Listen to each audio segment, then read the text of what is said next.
Σήμερα θα μιλήσουμε για τα Ελευσίνια μυστήρια, μύθοι και δρόμενα. Η ανασύνθεση των μυστηρίων βασίζεται στην ορφική θεολογία, στις πληροφορίες που έχουμε για τα μυστήρια, καθώς και στις μαρτυρίες του Πλάτωνα και των άλλων μεγάλων φιλοσόφων της αρχαιότητας. Εισαγωγή. Τα ελληνικά μυστήρια, τα Ελευσίνια μυστήρια, έχουν σαν θεωρητική βάση την ορφική θεολογία που ενέπνευσε ολόκληρο τον αρχαίο κόσμο και είχαν σαν σκοπό να οδηγήσουν το μύστη ως την αυτοψία του ελληνικού όντως, της θεότητος.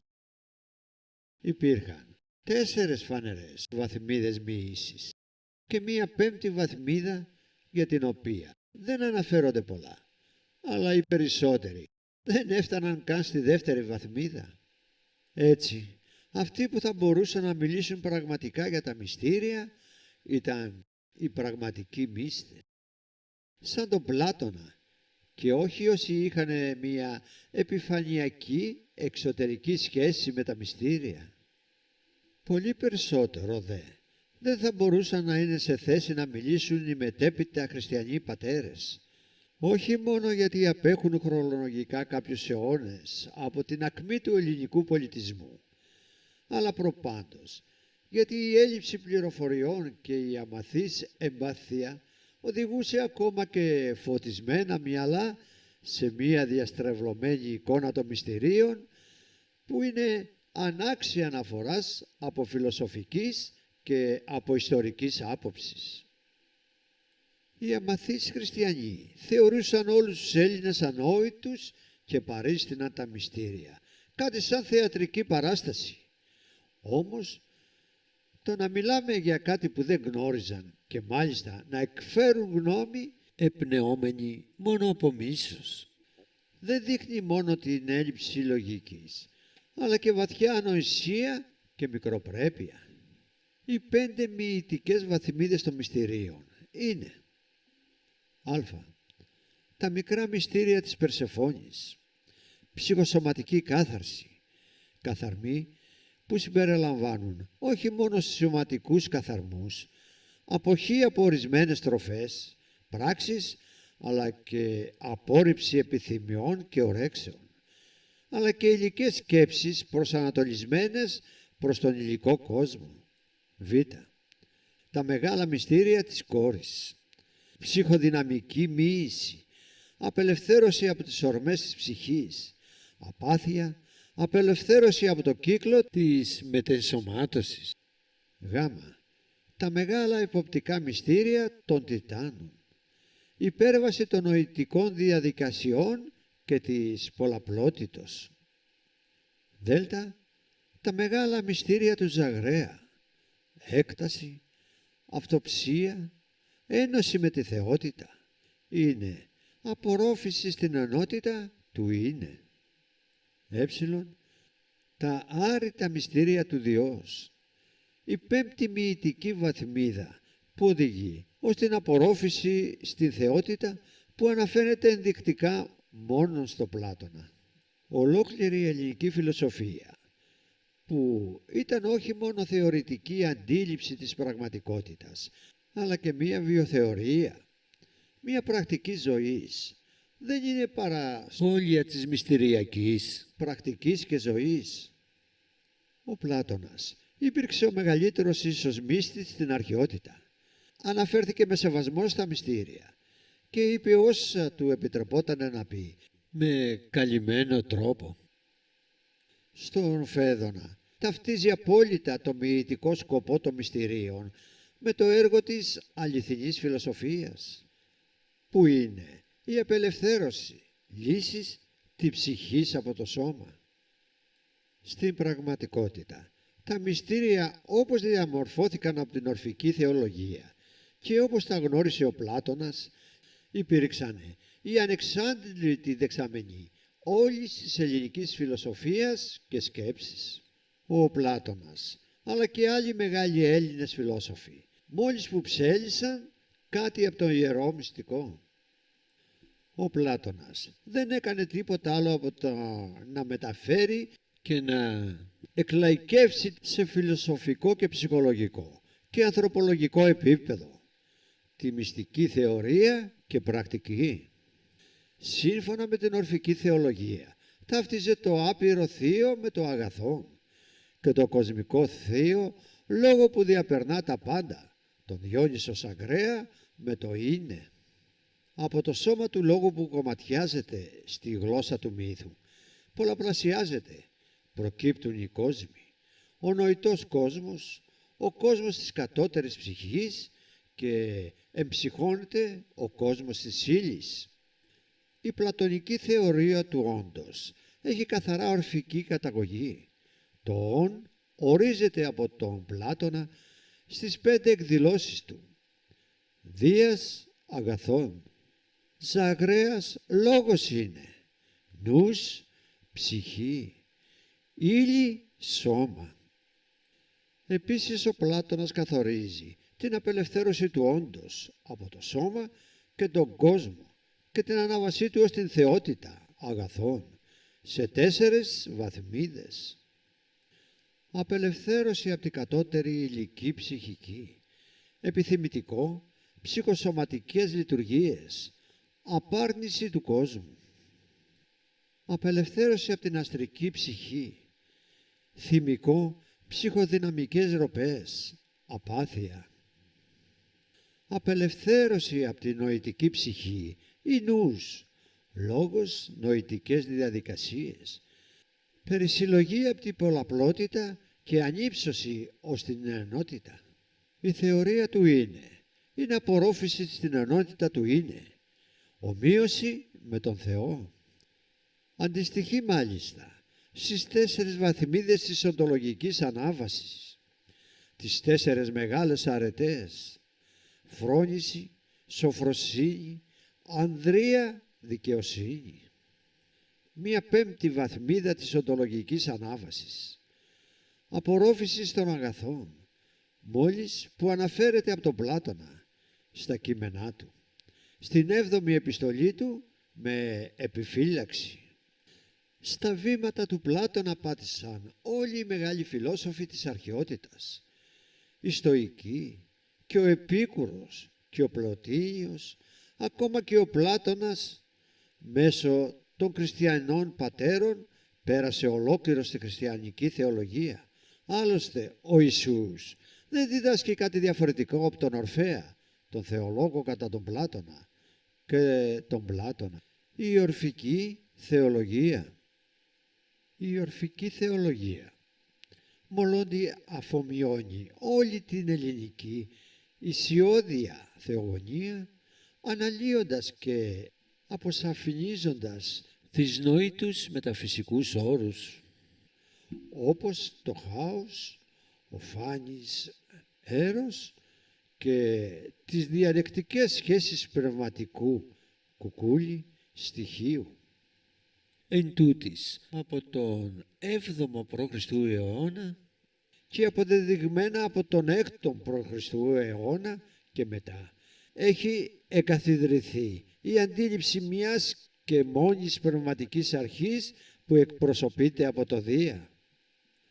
Ο Ζεύς είναι η αρχή που διαχέεται παντού, σε όλο το βάθος και το πλάτο της ύπαρξης. Ο Ζεύς αποτελεί την αρχή, το μέσον και το τέλος των πάντων του όντος του ανθρώπου.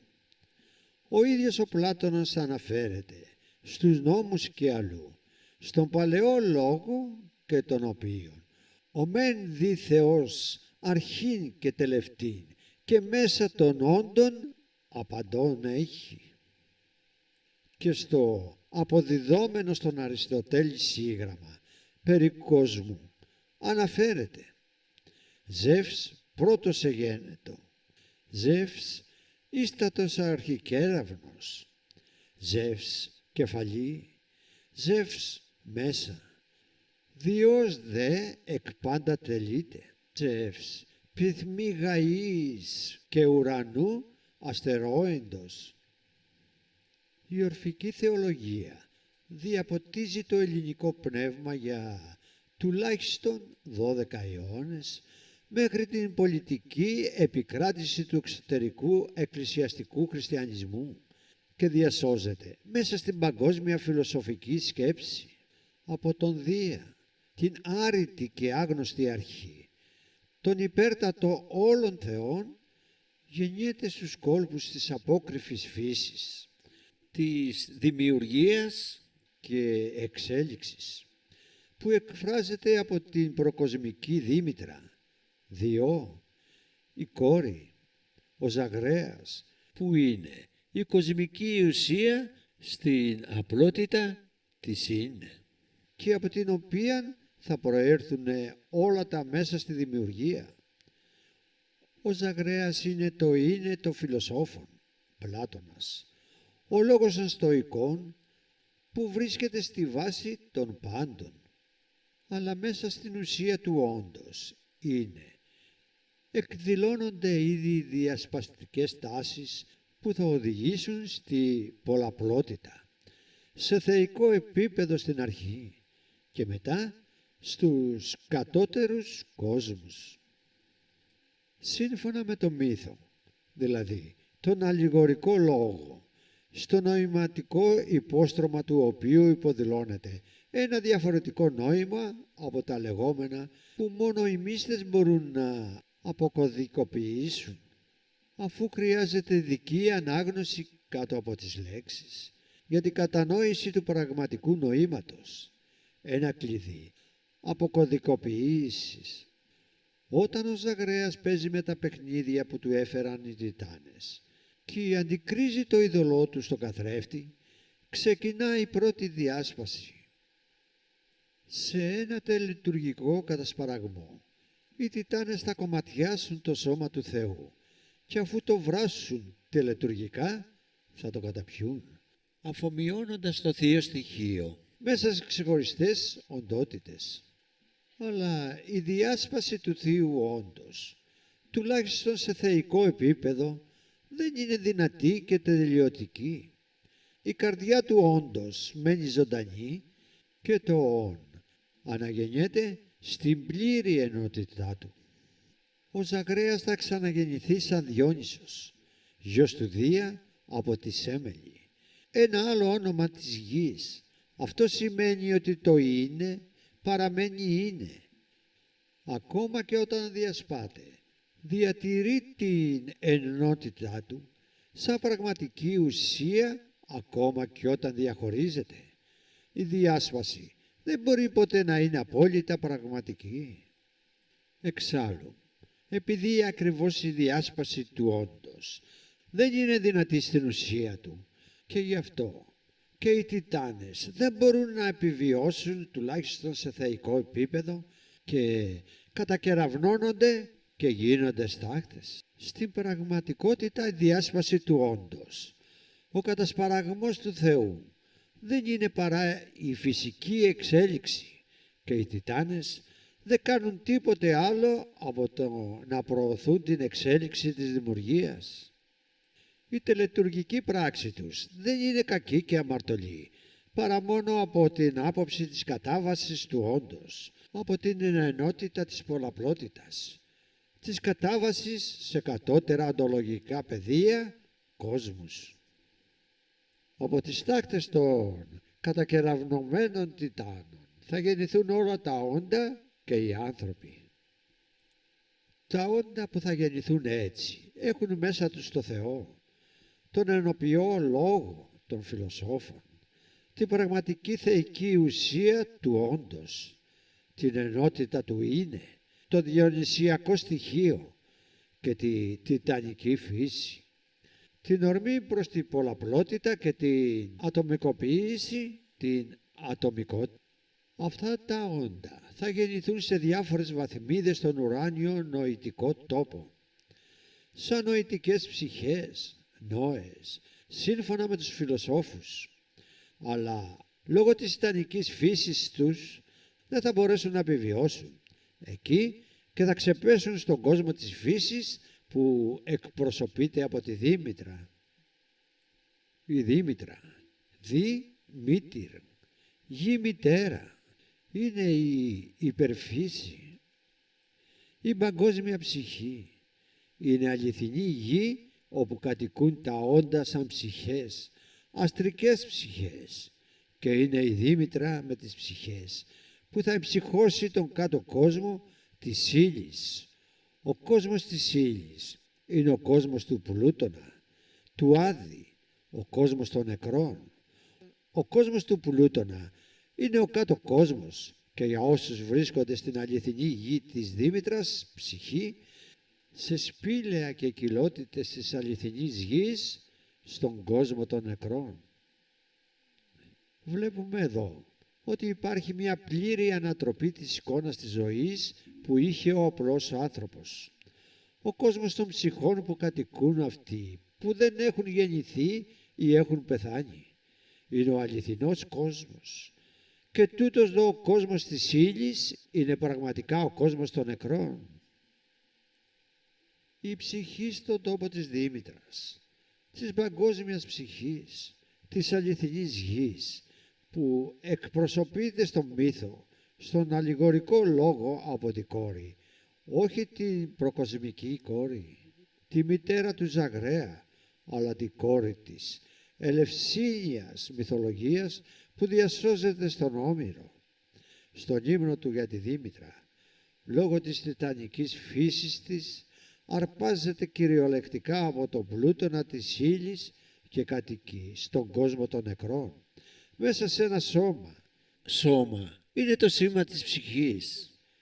Εξαιτίας της σύνδεσης της ψυχής με το σώμα γεννιούνται οι ψυχοσωματικές λειτουργίες, η Περσεφόνη ή η υλόψυχη ή η υλική ψυχή των φιλοσόφων. Αυτές οι ψυχοσωματικές λειτουργίες είναι τα δεσμά της ψυχής που τη δένουν στο σώμα, το οποίο θεωρείται σαν τάφος της ψυχής. Αλλά η ψυχή δεν μπορεί να μένει για πάντα στον κόσμο του Πλούτονα. Όταν έρχεται η ύμνο χρόνος, η Περσεφόνη εγκαταλείπει το σκοτεινό κόσμο για να αναδυθεί σαν κόρη στο αληθινό κόσμο, στην αληθινή γη της Δήμητρας, στο φωτεινό κόσμο, ενώ οι δεσμοί με το σώμα, η υλική ψυχή καταστρέφεται. Όλοι οι νεκροί ονομάζονται Δημητρίου. Αλλά εφόσον δεν είχαν φροντίσει η ψυχή όσο ήταν στο βασίλειο του Πλούτονα να μοιηθεί τα μυστήρια ή να ασκήσει την αληθινή φιλοσοφία κατά τον Πλάτωνα, να κατανοήσει την πραγματική οντότητά της και να απελευθερωθεί από τα δεσμά του σώματος, μετά από εύλογο χρόνο θα ξανααρπαχθεί από τον κόσμο της ύλης και θα μετενσωματωθεί σε κάποιο άλλο σώμα.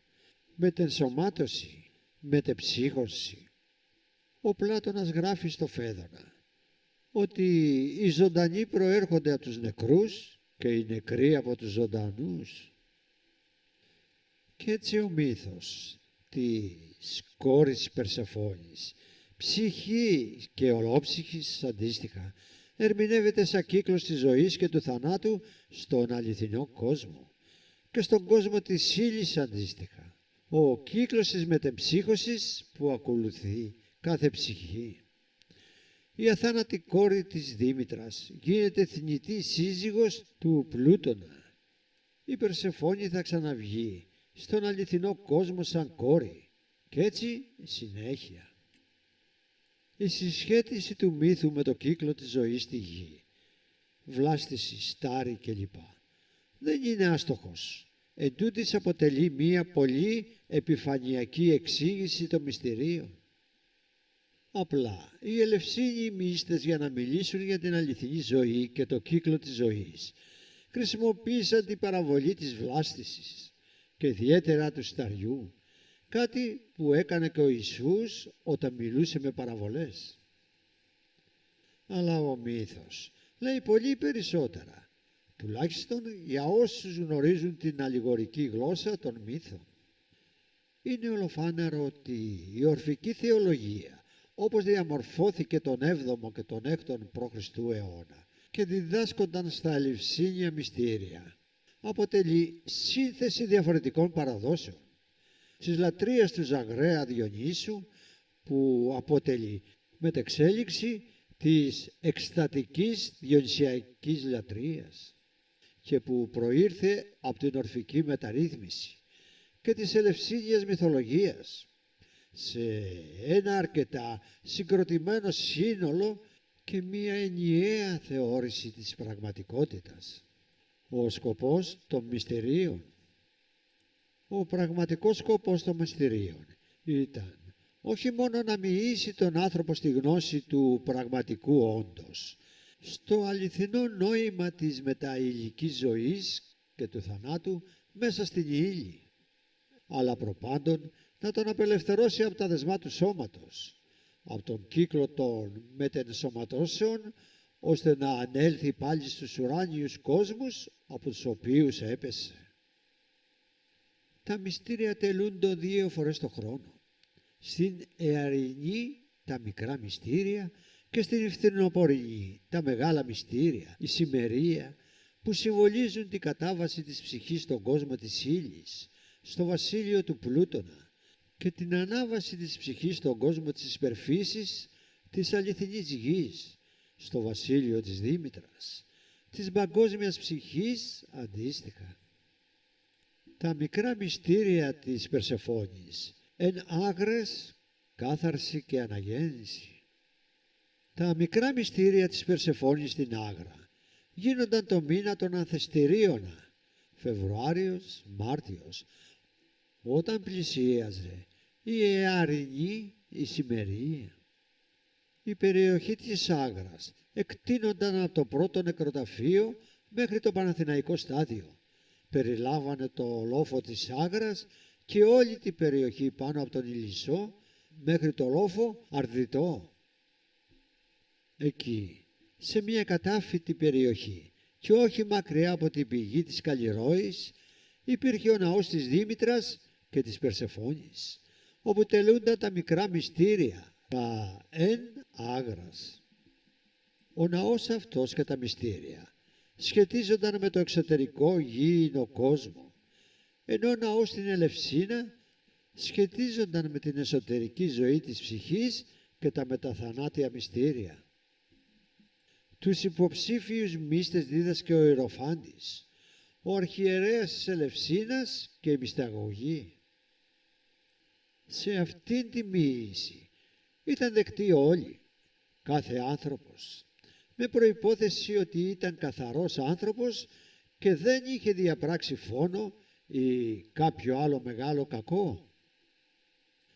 Τελούνταν καθαρτήριες τελετές που περιλάμβαναν και ένα τελετουργικό λουτρό στον Ηλισσό που κυλούσε εκεί κοντά.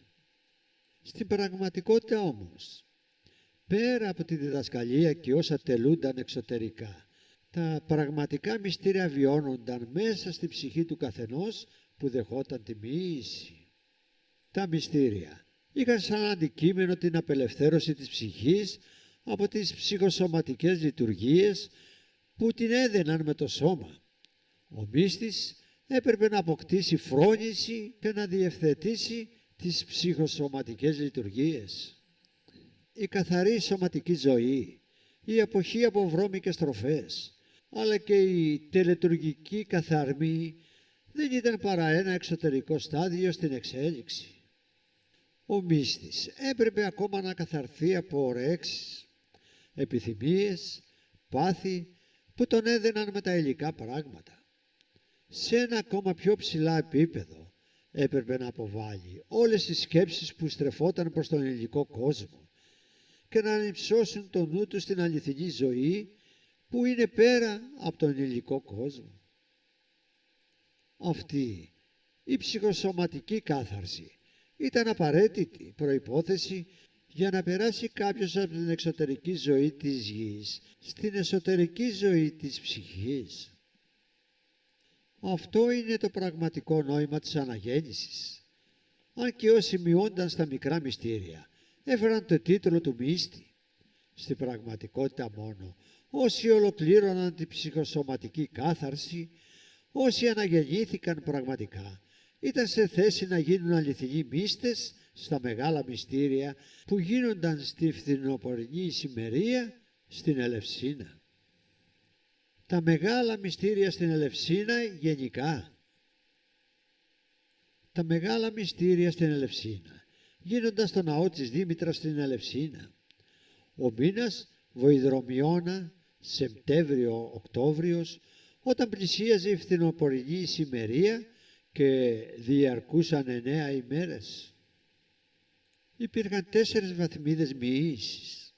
Από αυτές τις 4 βαθμίδες, οι 2 βαθμίδες, η μοίηση και η εποπτεία ήταν ευρέως γνωστές σε ένα ικανό ανθρώπων μυστών, ενώ οι τελευταίες βαθμίδες, η αυτοψία και η έκσταση, ήταν ελάχιστα γνωστές και είχαν μοιηθεί σε αυτές ελάχιστοι άνθρωποι, μεταξύ αυτών και ο Πλάτωνας.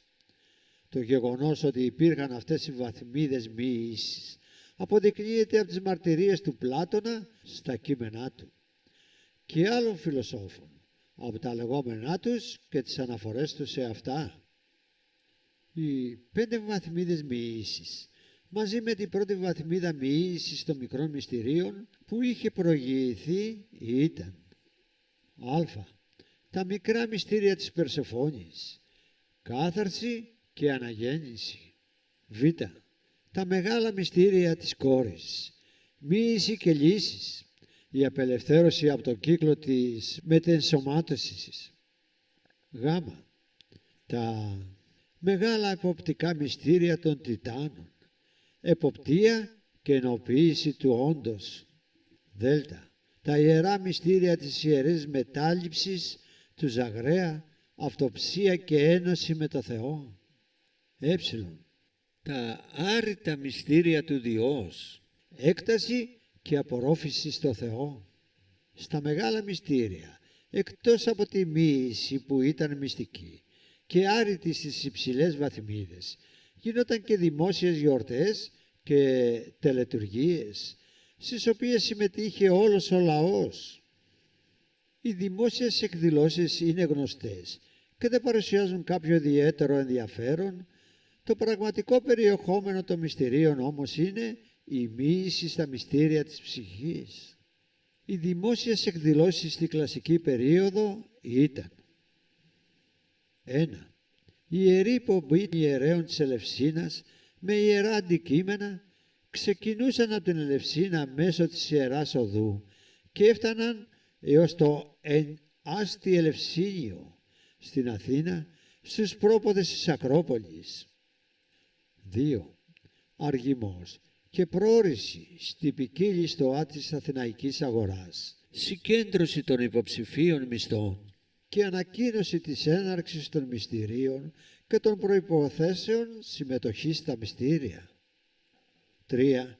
Τελετή άλδε μίστε, οι μίστες στη θάλασσα, ιερή πομπή ως τη θάλασσα του Φαλήρου, τελετουργικό λουτρό στη θάλασσα και στη θυσία του μικρού χείρου. 4. Μεγάλη θυσία προς τιμή της Άκθιας, λυπημένης Δήμητρας, στο εν άστι Ελευσίνιο. 5. Τα επιδαύρια, μεγάλη θυσία προς τιμή του Ασκληπιού, δεύτερη θυσία, ανάλογη με εκείνη της προηγούμενης μέρας. 6. Η ιερή πομπή του Ιάκχου, αγάλματος της θεότητας επάνω σε άρμα και των ιερέων αντικειμένων, από τον εν άστι Ελευσίνιος ως τον ιερό τελεστήριο της θεάς της Ελευσίνα, μέσω της Ιεράς Οδού, στην οποία συμμετείχαν οι ιερείς, μύστες και πλήθος κόσμου. 7. Θυσίες προς τιμή της θεάς. Πριν εισέλθουν στο τελεστήριο οι μύστες, μετελάβαναν τον κικαιώνα, παχύρευστο ποτό από νερό, αλεύρι και μυρωδικά, και ιερά γλυκίσματα από το στάρι και κρυθάρι. Μετά από αυτήν την τελετή ακολουθούσε αργά τη νύχτα η μοίηση. Μοίηση δευτέρου βαθμού στο τελεστήριο των υποψηφίων μισθών. 8. Τη νύχτα της 21ης Βοηδρομιώνος γίνονταν η εποπτεία, Μοίηση τρίτου βαθμού. Σε όσους είχαν λάβει τις προηγούμενες μοιήσεις και είχαν προετοιμαστεί τουλάχιστον για 1 χρόνο. 9. Την τελευταία ημέρα γινόταν τελετή των πλημοχών, σποδές προς τους νεκρούς. Κατά την τελετή ανύψωναν 2 πύληνα δοχεία, πλημοχώς, με κάποιο άγνωστο υγρό, ένα προς την Ανατολή και ένα προς τη Δύση, και έχιναν το περιεχόμενό τους στη γη, προσφέροντας μυστικές φράσεις. Ακολουθούσαν εορταστικές εκδηλώσεις. Τέλος, η Ιερή Μπομπή με τον Ιάκωβο επέστρεφε στην Αθήνα. Οι νότερες μοιήσεις δίνονταν έξω από την επίσημη εορταστική περίοδο και με μυστικό τρόπο σε ελάχιστους ανθρώπους. Το γεγονός ότι δινόταν αυτές οι ανώτερες μοιήσεις καθώς και το περιεχόμενό τους μαρτυρείται τόσο από το θεολογικό υπόστρωμα των μυστηρίων που κυριαρχούσε η μορφή του Βάκχου, πάρεδρου της Δήμητρας στην Ελευσίνα, όσο και από τις μαρτυρίες του Πλάτωνα καθώς και άλλων φιλοσόφων. Οι κατώτερες μοιήσεις που σχετίζονταν με την Περσεφόνη και την κόρη και τη Δήμητρα ήταν λίγο πολύ εξωτερικές μοιήσεις που είχαν σκοπό την απελευθέρωση των ανθρώπων από τα κατώτερα βασίλεια. Η μέση μοιήση, η εποπτεία, είχε σκοπό την ενοποίηση του νου, του οντολογικού πυρήνα του ανθρώπου. Οι ανώτερες μοιήσεις όμως, που σχετίζονταν με τον Ζαγραία Διόνυσο, τον Βάγχο, τον Ιάκωβο και τον Δία, ήταν εσωτερικές μοιήσεις που είχαν σκοπό την ένωση με τον Θεό Ζαγραία, την απορρόφηση στην αρχή των πάντων, τον Θεό Δία. Το γεγονός ότι υπάρχει ιερή στιγμή για ανώτερες μοιήσεις και σχεδόν παντελής έλλειψη πληροφοριών δείχνει απλά ότι επρόκειται για ένα ιερό μυστικό που μεταδίδονταν σε ελάχιστους. Όχι ότι δεν υπήρχαν ανώτερες μοιήσεις και δεν συνέβαιναν αυτά που περιγράφουμε. Άλλωστε, αν δεν υπήρχε ο Ορφέας, ο θεολόγος κατά τον Πλάτωνα, η ορφική θεολογία στην οποία αναφέρεται ο Πλάτωνας και μεταφέρει τα κείμενά του, τα ελευσίνια μυστήρια με τις 5 βαθμίδες μοίησης, ο Πλάτωνας δεν θα μπορούσε να μιλήσει για το είναι που σχετίζεται με το Ζαγραία, το όν, ούτε για το τέλειο είναι, το αγαθόν, που σχετίζεται με το Θεό Δία, ούτε θα μπορούσαν οι στοτικοί να μιλούν για τον παγκόσμιο λόγο που βρίσκεται στη βάση των πάντων. Άλλες αυτές οι αντιλήψεις έχουν αφετηρία, τα μυστήρια, την ορφική θεολογία, τον Ορφέα που ήταν πραγματικό πρόσωπο και όχι μυθικός ήρωας του πολιτισμού, τα μεγάλα μυστήρια της κόρης, μοίησης και λύσης, απελευθέρωση από το κύκλο των μετενσωματώσεων, διδασκαλία. Η μοίηση είχε σαν σκοπό την αποκάλυψη της αναλυθής φύσεως της ψυχής, που ο πραγματικός τόπος της είναι η περφύσια θάνατη κόρη ψυχή, σε αναδιαστολή με τα μικρά μυστήρια που είχαν σαν σκοπό τη διευθέτηση των ψυχοσωματικών λειτουργιών, θνητή Περσεφόνη, ηλόψυχη. Ο μύστης, ο άνθρωπος, η ψυχή, έπρεπε πέρα από την εξωτερική ζωή να βιώσει την αληθινή εσωτερική φύση του και μέσα από τον ψυχοδυναμικό διασκορπισμό σε ορμές και επιθυμίες που προσανατολίζουν προς τον εξωτερικό υλικό κόσμο να αναδυθεί στην ήρεμη, γαλήνια και απαθή αληθινή ζωή της ψυχής. Μέσα στην ίδια την ψυχή, στην αθάνατη κόρη ψυχή, ανοίγονται 2 δρόμοι. Ο δρόμος προς τα άνω, προς το βασίλειο της ψυχής, το βασίλειο της Δήμητρας, της υπερφύσης, και ο δρόμος προς τα κάτω, προς την ενσωμάτωση στο βασίλειο του Πλούτονα. Μόνο όταν η ψυχή καθαρθεί από κάθε εσωτερική ορμή και επιθυμία προς το εξωτερικό υλικό κόσμο, ασκώντας την αρετή της σοφροσύνης, κάνοντας τη σιωπή επιλογή, με εσωτερική ψυχική μεταμόρφωση και όχι με μαγικό τρόπο, ή μέσω κάποιας τελετουργίας μπορεί να γλιτώσει από ένα κύκλο της μετασωμάτωσης. Τότε μόνο όταν η ψυχή φτάσει στη γαλήνια απίθεια, λύεται πραγματικά από τα δεσμά του σώματος και του κόσμου και μπορεί να ακολουθήσει μία πορεία στα ηλίσια πεδία και σε ακόμα υψηλότερους ουράνιους κόσμους.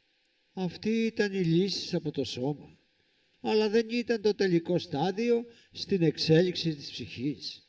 Αυτή ήταν η πραγματική μεγάλη ψυχική αναγέννηση και τελετουργίες. Όλα αυτά που διδάσκονταν ο μύστης στο μεταξύ διάστημα, από τα μικρά μυστήρια της Περσεφόνης μέχρι τα μεγάλα μυστήρια της κόρης, συμφωνιζόταν στο ναό της Δήμητρας τη νύχτα της μοίησης. Ο μύστης καθοδηγούταν σε δύο κλίμακες, μία καθοδική που οδηγούσε ίσως στο πλουτόνιο και στη σπηλιά που τον περιλάμβανε, στην αναπαράσταση του υλικού κόσμου, του Πλούτονα, και μετά σε μία ανωδική κλίμακα μέσα στο τελεστήριο που οδηγούσε στην ολόφωτη αίθουσα της θεάς, στην αναπαράσταση της αληθινής γης και της αληθινής ζωής στα ηλίσια πεδία. Έτσι, σαν κόρη Περσεφόνη, ο μύστης, η ψυχή, αναδύονταν από τον κόσμο του Πλούτονα στο βασίλειο της Δήμητρας. Σύμφωνα με μερικούς μελετητές, η μετάβαση από το σκότος του κόσμου στο φως της ζωής γινόταν μέσα από ένα τελεστήριο, αλλά αυτό είχε λίγη σημασία αφού ο συμβολισμός της τελετουργίας είναι ολοφάνερος. Οι λύσεις της ψυχής από τα δεσμά του σώματος και του κόσμου ήταν καθαρά εσωτερική, ψυχολογική, και αυτή η ψυχική μεταμόρφωση αναπαριστάνονταν τη νύχτα της μοίησης. Αυτή η λύση ήταν η προετοιμασία για την αντικειμενική μετάβαση στους μεταθανάτιους κόσμους.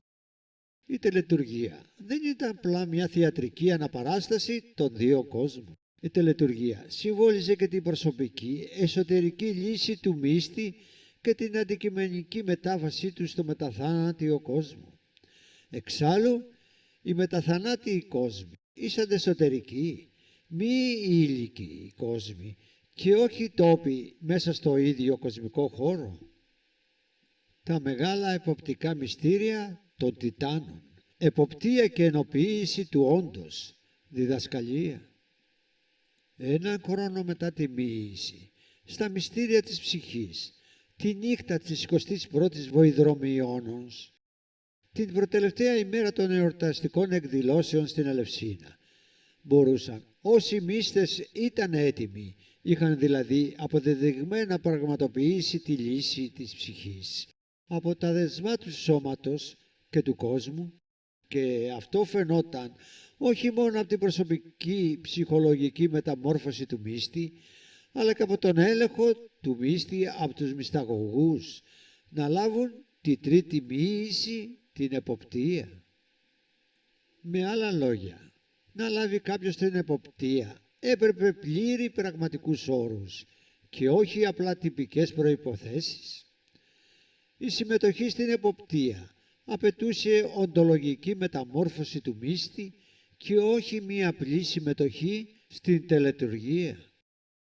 Στην εποπτεία δίνονταν σαφές οδηγίες πώς θα βιώσει ο μύστης την ενότητα του όντως, πέρα από την πολλαπλότητα του νου, πέρα από τις διασπαστικές νοητικές λειτουργίες που οδηγούσαν στην ατομικότητα, στην πολλαπλότητα.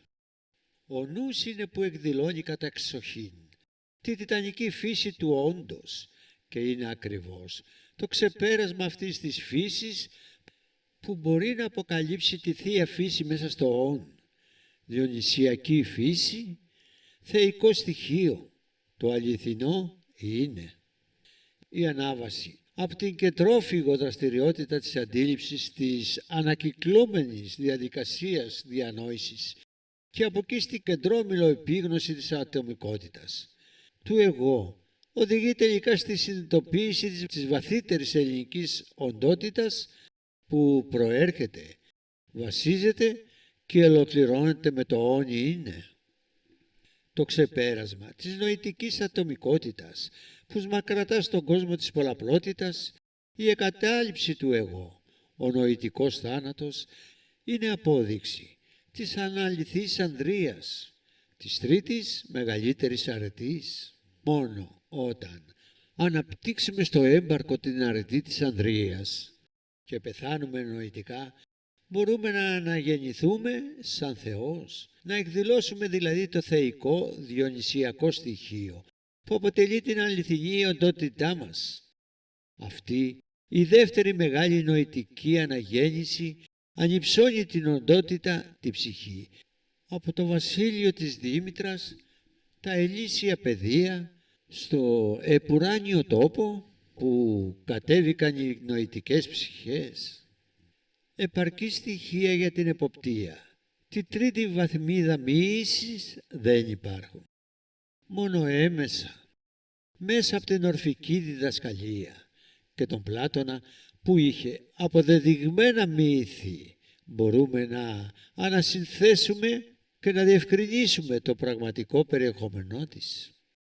Μιλώντας ο Πλάτωνας στο Φέδωνα για την αθανασία της ψυχής αναφέρεται σε δύο επιχειρήματα, απλές ενδείξεις, το επιχείρημα των εναντίον και το επιχείρημα της ανάμνησης, που αναφέρονται στις δύο πρώτες βαθμίδες μοιήσης, στα ελευσίνια μυστήρια, τη μοίηση και την εποπτεία, και σχετίζονται με τους δύο ουράνιους τόπους, τα ηλίσια παιδεία, τον τόπο της Δήμητρας και τον επουράνιο τόπο των νοητικών ψυχών. Εκεί όμως που ο Πλάτωνας μιλά ξεκάθαρα για τους ουράνιους τόπους διανομής, ανάλογα με την εξέλιξη της ψυχής, είναι στο μύθο για την τύχη των ψυχών και τελετουργίες.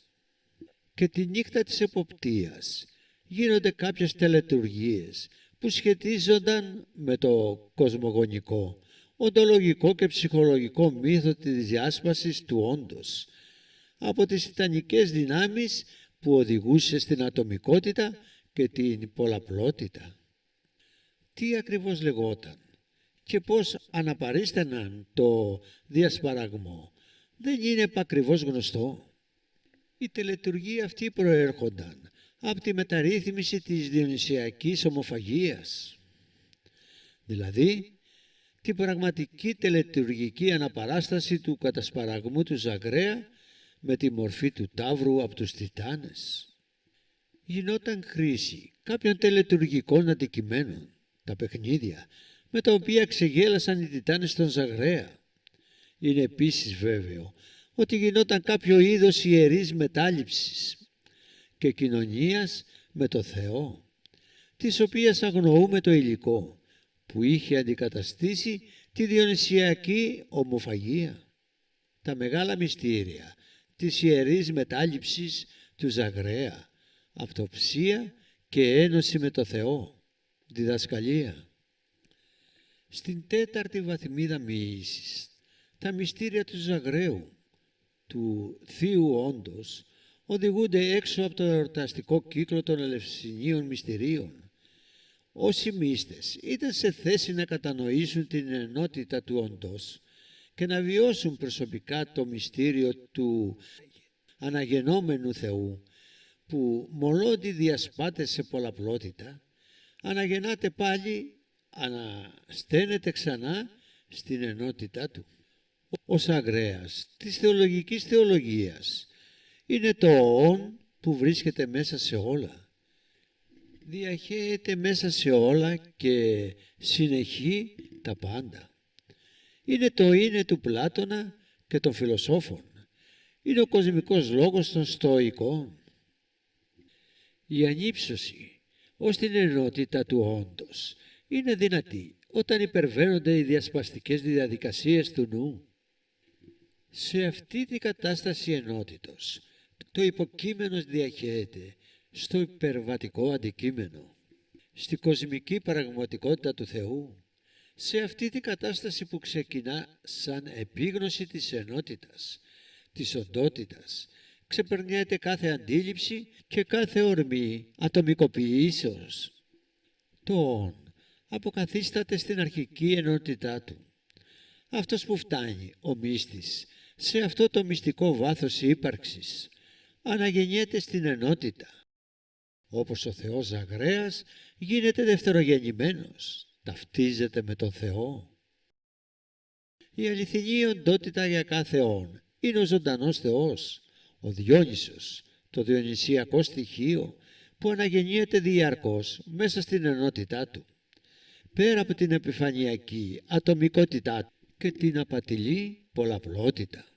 Ο δευτερογεννημένος Ζαγρέας, ο Θεός που αναγεννιέται διαρκώς, ο γιος του Δία, Διόνυσος, είναι η εικόνα του αόρατου και άρρητου Δία, που αποτελεί την αρχή του παντός. Η ανύψωση του ως, την ενότητα του όντως, η ταύτιση με τον Θεό, η ένωση με το αρχικό όν, είναι η πραγματική θεία μετάληψη, το μυστήριο της θείας κοινωνίας με τον Ζαγρέα, που αποτελεί μεταρρύθμιση της εκαστικής ένωσης με το Θεό Διόνυσο. Με την μεταρρύθμιση του Ορφέα, οι μύστες κοινωνούν εσωτερικά με το Θεό και όχι με εξωτερικές ιερουργίες και τελετουργίες. Το μυστήριο εδώ είναι πλήρως εσωτερικευμένο. Ενώ στη παλιά διονυσιακή λατρεία ήταν εξωτερικό και τελετουργικό. Η μοίηση της τέταρτης βαθμίδας των μυστηρίων του όντως, επειδή αναφέρονται στην εσωτερική ζωή του όντως και αποτελούσε προσωπική πραγματοποίηση του κάθε μύστη, χωρίς να μπορεί να ανιχνευτεί αντικειμενικά, παρά μόνο από το επίπεδο γνώσης του μύστη, το βαθμό κατανόησής του, το επίπεδο βίωσης της τετάρτης μεγάλης αρετής, της δικαιοσύνης και τη μεταστοιχίωση των μυστικών βιωμάτων του σε ορθό λόγο, δίνοντας σε ελάχιστους ανθρώπους και δεν υπάρχουν επαρκή στοιχεία και σαφείς πληροφορίες. Το γεγονός είναι ότι από τη θεμελιακή αντίληψη της ορφικής θεολογίας περί ενότητος του όντως και τη μυητική διδασκαλία των Λευσινίων μυστηρίων επηρεάστηκε όλη η μετέπειτα ελληνική φιλοσοφία. Πάντως, τις πιο λεπτομερείς και πιο επαρκείς έρευνες για την ενότητα του είναι έκανε ο Πλάτωνας, ενώ οι Στοικοί αντλούν τη βασική αντίληψη περί ενότητος του είναι από τους θεολόγους και τον Ηράκλειτο, δομώντας ένα από τα πιο σημαντικά θεωρητικά συστήματα της αρχαιότητας. Πέρα όμως από τη θεωρητική διδασκαλία για την ενότητα του όντως, πρέπει να γινόταν και κάποια τελετουργία. Αυτό προκύπτει από κάποιες σκόρπιες μαρτυρίες. Τη διάρκεια αυτής της τελετουργίας, στην οποία έφταναν βέβαια ελάχιστοι άνθρωποι, ο μύστης ταυτιζόταν με το Θεό και ανακηρυζόταν Διόνυσος, αναγεννημένος Θεός, η ανακοίνωση του ιερέα. Ιερών έντε και πότνιαν κούρων βρυμών. Η Δέσποινα γέννησε ιερών κούρων, ισχυρή τον ισχυρό. Δεν αναφέρεται στο Θεό Διόνυσο, αλλά στον αναγεννημένο μύστη. Η τελετική ανακοίνωση γίνονταν στην τέταρτη βαθμίδα μοιήσης, στα μυστήρια του Ζαγρέα. Εσφαλμένα κάποιοι μελετητές τοποθετούν τη δεύτερη βαθμίδα μοίησης στα μυστήρια της κόρης. Αυτή είναι η τελική θεϊκή αναγέννηση. Τα άριστα μυστήρια του Διός. Διδασκαλία χωρίς τελετουργίες. Ο Ζεύς, ήδη από τον 8ο αιώνα π.Χ. θεωρείται υπέρτατος Θεός, άρχοντας και δημιουργός του κόσμου. Είναι ο Θεός των ουρανών, ο εξουσιαστής του ουρανού πυρός. Είναι ο πατήρ των θεών και ανθρώπων. Σαν ουράνιος βασιλεύς είναι και ο εκπρόσωπος της Θείας Πρόνοιας, της προνοούσης σκέψης. Η εξουσία του περιορίζεται μόνο από τους απαρασάλεπτους νόμους της μοίρας, τους οποίους όμως από μία άποψη αποκλείει και επιβάλλει στο σύμπαν, Είναι δηλαδή ο εκφραστής τους. Κυρίως όμως μετά τον Ορφέα, την ορφική θεολογία και τους θεολόγους, που τοποθετούνται ιστορικά ανάμεσα στους επικούς ποιητές του 8ου αιώνα π.Χ. και τους φιλοσόφους του 6ου αιώνα π.Χ. Ο Ζεύς θεωρείται σαν μοναδικός θεός. Για τους στοικούς τους επόμενους αιώνες, ο Ζεύς είναι κατά εξοχήν θεός, ταυτόσιμος με την ψυχή του παντός. Ο Ζεύς, σαν υπέρτατος θεός, είναι υπερκόσμιος, επέκτηνα της εξουσίας. Είναι το τέλειο είναι του Πλάτωνα και των φιλοσόφων. Ακατάληπτος, ακατανόητος, χωρίς ιδιότητες. Δεν μπορεί να περιγραφεί, παρά μόνο έμεσα είναι ο άρρητος Θεός. Είναι φανερό λοιπόν ότι η προσέγγιση ενός τέτοιου Θεού γίνεται από τους λάτρεις του, μέσα στην Ιερή Σιγή. Από τα πιο πάνω γίνεται φανερό ότι η υπέρτατη διδασκαλία για τον άρρητο Θεό, που έχει την καταγωγή της στον Ορφέα και τους θεολόγους του 7ου αιώνα π.Χ., δίνονταν από τους μυσταγωγούς της Ελευσίνας σε ελάχιστους άνθρωπους. Ο τρόπος που μιλάει ο Πλάτωνας για το αγαθόν στην 7η επιστολή του δείχνει ολοφάνερα την ορφική καταγωγή των αντιλήψεών του και αποδεικνύει ότι μοιήθηκε σε όλες τις βαθμίδες των ελευσινίων μυστηρίων, καθώς η οντότητα στο τελικό στάδιο της εξέλιξής της χάνεται στην άπειρη θεότητα. Στον Άριο Θεό η μοίηση αυτή της πέμπτης βαθμίδας δινόταν με μεγάλο σεβασμό και προσοχή και χωρίς τελετουργικές πράξεις που δεν είχαν κανένα νόημα σε αυτό το πεδίο εξέλιξης. Και γι' αυτό δεν υπάρχει καμία πληροφορία για ιερουργίες και τελετουργίες στα μυστήρια της πέμπτης βαθμίδας. Υπήρχε μόνο η προφορική μετάδοση της υπέρτατης αλήθειας από τους μυσταγωγούς στον μύστη. Αυτός ο τρόπος διδασκαλίας των ιερών μυστικών υιοθετήθηκε από τους μύστες και σε άλλες θρησκείες, και ο Πλάτωνας στην Ακαδημία του δίδασκε κυρίως πληροφορικά, τουλάχιστον τις υπέρτατες αλήθειες. Τα κείμενά του δεν παρέχουν όλη τη διδασκαλία του. Για να γίνει κατανοητός ο Θεός στο μέτρο που είναι δυνατό, θα πρέπει να ξεπεραστεί ακόμα και η αντίληψη προσωπικής ύπαρξης, που εκπροσωπείται από τον Διόνυσο, το γιο του Θεού, και αν το «ον» θα πρέπει να εξέλθει από τον εαυτό του και να εισέλθει στην αχανή θεότητα. Αυτή η κατάσταση είναι υπέρτατη έκταση, η καρδιά των άρρητων μυστηρίων του Διός και η ολοκλήρωση της εξέλιξης του όντος. Ο Πλάτωνας περιγράφει αυτή την κατάσταση στην 7η επιστολή, που ονομάζοντας την υπέρτατη πραγματικότητα του Θεού αγαθόν. Περί αυτών των πραγμάτων εγώ δεν έχω γράψει κανένα σύγγραμμα και δεν θα γράψω ποτέ στο μέλλον, διότι δεν είναι δυνατόν να ανακοινωθεί με λευτική έκφραση όπως συμβαίνει σχετικά με τα άλλα μαθήματα, αλλά μετά από μακροχρόνια ενασχόληση που αναφέρεται στην ουσία αυτού του προγράμματος και μετά από μακροχρόνια με αυτό συμβίωση, ευνίδια σαν από τη φωτιά, η οποία ξεπετάγεται και ανάβει φως και παρουσιάζεται στη ψυχή και μέσα σε αυτή αυξάνεται συντηρούμενο από τον εαυτό του. Η αντίληψη αυτή του Πλάτωνα για προσέγγιση της απόλυτης θεότητας μέσα σε εκτασιακή εισηγή υιοθετήθηκε και από άλλους φιλοσόφους που είτε εμπνεόταν από την ορφική θεολογία είτε είχαν μοιηθεί στα ελευσίνια μυστήρια. Επαναλήφθηκε από τον Πλωτίνο και κηρύχθηκε από τον Διόνυσο τον Αεροπαγίτη και άλλους χριστιανούς φιλοσόφους. Επίλογος. Ο ορφισμός σαν θρησκευτικό κίνημα επηρέασε όλη την αρχαιότητα, τη θρησκεία, τη διονυσιακή λατρεία, τα μυστήρια, τη φιλοσοφία, την πολιτική ζωή.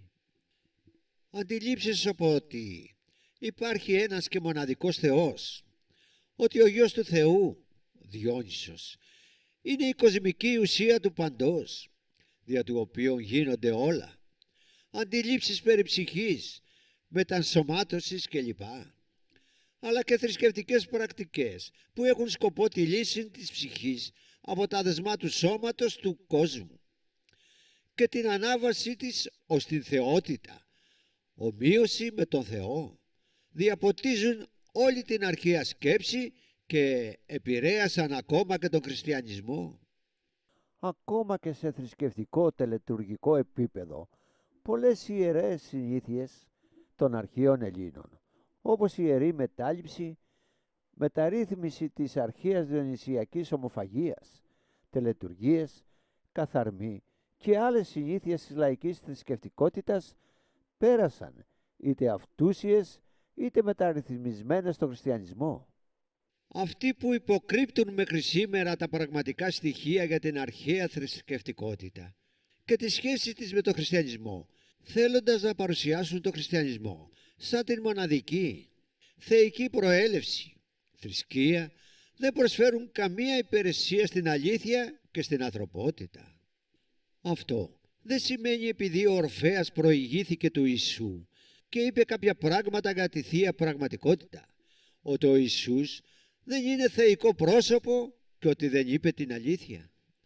Το μόνο λογικό συμπέρασμα στον οποίο μπορούμε να καταλήξουμε είναι ότι όλοι οι μεγάλοι μύστες λένε τα ίδια πράγματα για την πραγματικότητα του Θεού.